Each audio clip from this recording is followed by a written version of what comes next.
Bismillah, alhamdulillah, salatu wassalamu ala rasulillah, wa ala alihi wa sahbihi mawala, amma ba'd. I was going to tell you this story, and then there's a story that leads to it. Let me tell you, because you guys have been really nice, I'll tell you the story that leads to it. Okay, so when I was a little kid, and my dad, we grew up in Winnipeg. We grew up in Winnipeg, Manitoba, Canada, in the middle of Canada, freezing cold.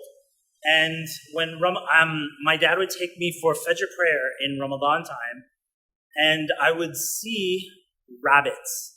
And this is like in Ramadan time, I would see rabbits running on people's grass and stuff like that. And I used to and then these rabbits, I wouldn't see them until the next Ramadan would come along. And then Ramadan would come, and then I would see a rabbit. And then I started calling these rabbits the Ramadan rabbits, the Ramadan bunny. Ramadan bunny, and as a little kid growing up, every Ramadan would come along, I would be like, it's Ramadan, they've sighted the moon, now it's time to go find the Ramadan bunnies. Because they would always show up when Ramadan came. This is young Muhammad Alshareef, and this is what I experienced. So this was Ramadan, I was in California for the California people here, and we were doing an Al-Maghrib Institute event. I think it was in Los Angeles or Orange County or something like that. And while we were doing this event, the moon was sighted, and they started the first night of Taraweeh, and I got to pray Taraweeh in California. So I was praying Taraweeh in California, and I got up. I wasn't leading the prayer, but they invited me to.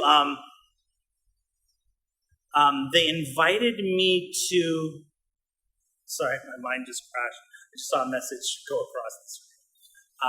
They invited me to give a speech during the khatira between the 4 rak'ahs. Between this 4 rak'ahs and the remaining rak'ahs of Taraweeh. So I stood up and I spoke about intentions. So I asked people, I'm asking you now, what is the reward of somebody who makes a good intention? What is the reward of somebody who makes a good intention? I will wait 10 seconds for you guys to answer that question. What is the reward of somebody who makes a good intention? Type it in.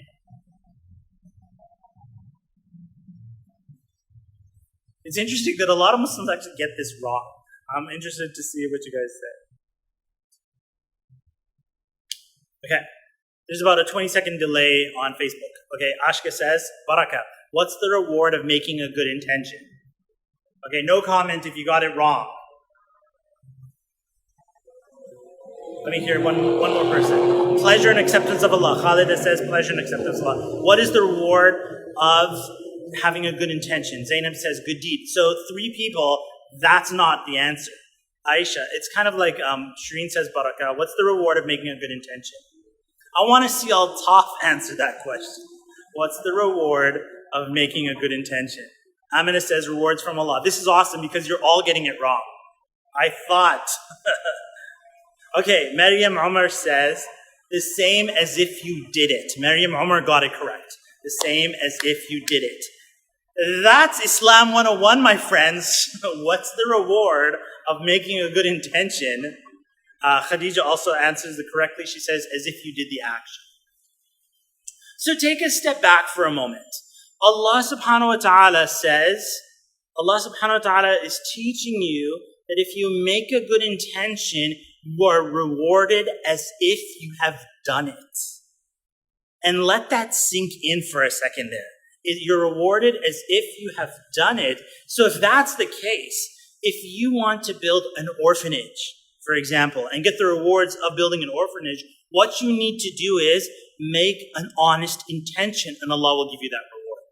If you wanted to see the masjid, for example, this is like in California, if you wanted to see the masjid have special facilities for the kids to play, make the intention to do it, and you'll be rewarded as if you did it. If you see that, there's people are hungry and need food, and so you make the intention and you'll be rewarded as if you fed all those people. So what are you learning here? You're learning that if that's the reward, as if you did it, it's actually written that you did it if you made the good intention, then what's holding you back from making unbelievable amounts of good intentions again and again and again and again and again and again, and consistently every single day, all throughout the day, making good intentions and building up your reward with these good intentions? What's holding you back? So I said this to this community, right? Everybody had come for Taraweeh. We're here in California. And I said, okay, let's suppose there's 1,000 people here that have come for Taraweeh. And every single one of you makes a blessed intention. And knowing that you're going to be rewarded for the intention, you increase it. And all of you, 1,000 people, have made this blessed intention. And now let's look at COVID stats, for example. They'll say 1% of people who get the virus will die. Let's take that. What if 1,000 people in the masjid and all of them make an amazing intention and only 1% of the people follow up? What's the reward if you actually do the good deed? What's the reward if you actually do the good deed? Let me give you guys 10 seconds to answer that question. What's the reward if you actually do the good deed?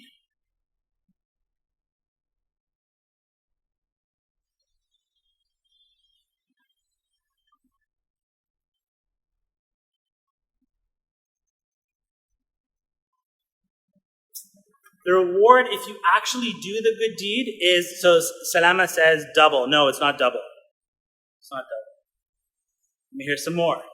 What's the reward if you actually do the good deed? Asma says double the reward. No.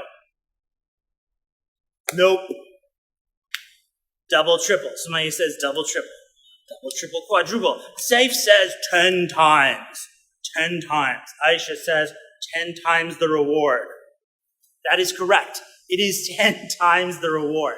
So, if we're talking about a masjid, and I'm giving this announcement to a masjid, there's 1,000 people who've come for salah, and only and they all make the best intention. I take a moment right now and make some blessed intentions. Make some blessed intentions. So everybody's making these blessed intentions, and I'm like, if it's free, and Allah subhanahu wa ta'ala is going to reward you for it, and Allah wants you to make good intentions, and He's already going to give you the reward for it, then do it.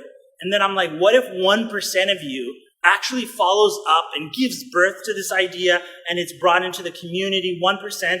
So that would be in a group of 1,000 people making all these amazing intentions. If only 1% of them took action, you're talking about 10 major projects being launched in the community if only 1% of the people follow up on their good intentions.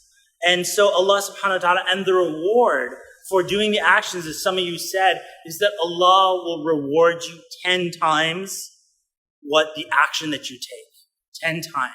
So if you made the intention to open up an orphanage in your community, then you will get 10 times, it will be as if you've opened 10 orphanages.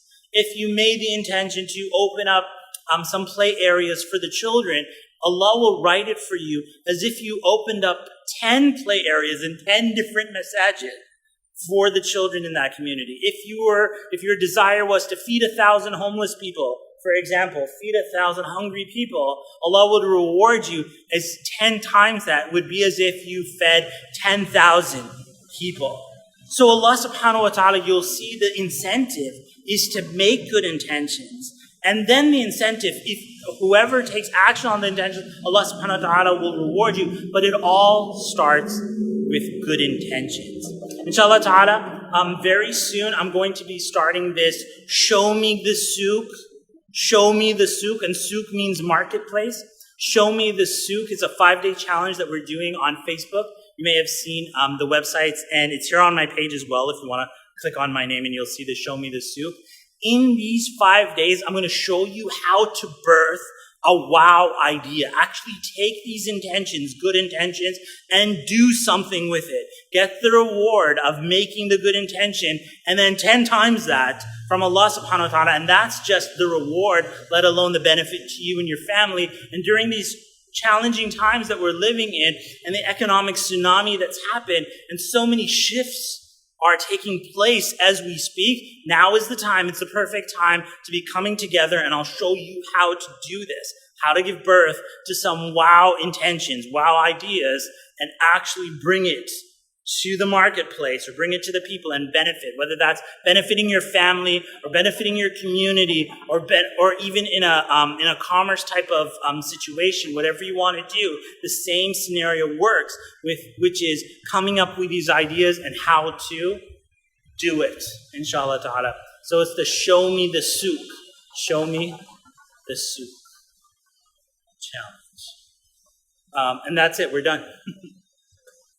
Can somebody link what the page is for those who would like to register? Can somebody link it in the comments?